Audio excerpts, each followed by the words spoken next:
সীমান্তের অপর প্রান্ত থেকে আর কাউকে যেন পুশিং করে বাংলাদেশের দিকে ঢুকিয়ে দেওয়া যায়। ভারতের মুসলমানরা, ভারতের নাগরিক, সম্মান নিয়ে, অধিকার নিয়ে, মর্যাদা নিয়ে তারা ভারতে বসবাস করবে। আমরা ভারতের মুসলমানদের প্রতি বাংলাদেশ থেকে সংহতি প্রকাশ করি।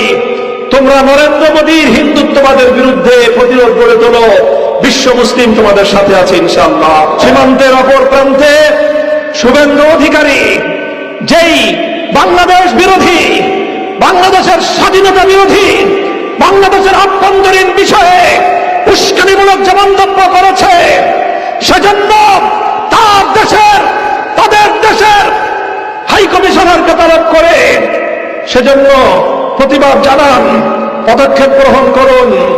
তারা এখন ষড়যন্ত্র করছে সীমান্তের অপর প্রান্ত থেকে, পশ্চিমবঙ্গ থেকে মুসলিম নাগরিকদেরকে তাদের সেখানকার শত শত বছরের আদিবাসের জায়গা থেকে উৎখাত করে নাগরিকত্ব বাতিল করে কোটি কোটি ভারতীয় মুসলিমদেরকে বাংলাদেশে পুশিং করার ষড়যন্ত্রের তারা ছক আঁকতেছে।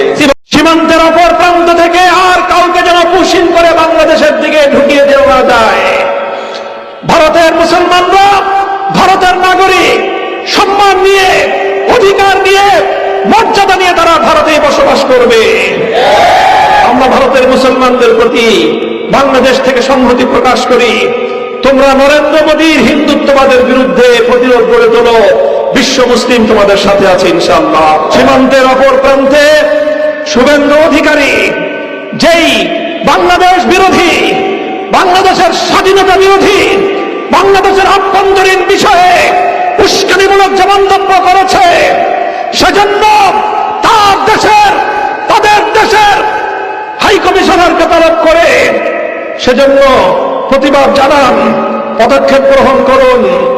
তারা এখন ষড়যন্ত্র করছে সীমান্তের অপর প্রান্ত থেকে, পশ্চিমবঙ্গ থেকে মুসলিম নাগরিকদেরকে তাদের সেখানকার শত শত বছরের আদিবাসের জায়গা থেকে উৎখাত করে নাগরিকত্ব বাতিল করে কোটি কোটি ভারতীয় মুসলিমদেরকে বাংলাদেশে পুশিং করার ষড়যন্ত্রের তারা ছক আঁকতেছে।